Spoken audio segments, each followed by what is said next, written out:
Church, one of the ways that God spoke to me, one of the reasons that I believe that I am hearing God's voice so clearly in this series that I've tried to sum up in Christ for us, for them, is the messages that I have heard, all kinds of different variations of the same thing, but it's something like this: all fill in the blank are evil. And I'm talking about things I've read on Facebook, I've heard them on the news, I've received personal emails and personal text messages with very many different variations of the same basic thing. All of these people, whoever they are, all of these people are evil. For instance, or for example, all Democrats are evil. Every time I hear some version of that statement, you know who I think about? I think about the people in Church in the Palms who are following Jesus Christ with all their heart, soul, mind, and strength, who are Democrats. And I think this person over here is saying something about this group that includes people that they actually love and that God certainly loves. And so how dare they make a blanket statement like that as if all of any group could be evil?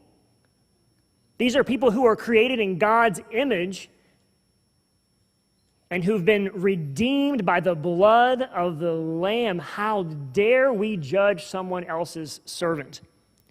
My stomach also churns, and this is again what led me to some of this series during this season, is when I hear people say something like, God is on our side, and he is so against fill in the blank. Like when people say, and I get the messages, he's so against Trump. He's so against all the Trump supporters.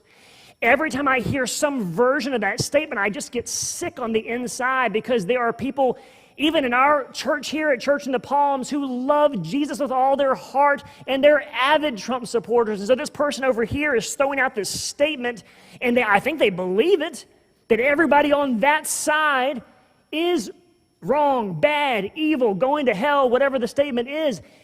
And that's one of the things that led me to this very short phrase: Christ for us, for them. Friends, you're talking about your brothers and your sisters. We'll get to the world starting next week. I'll get there. But I'm talking about your brothers and sisters in Jesus that you're talking about in your text messages, in your emails, in your social media posts, in your words, and it goes on and on.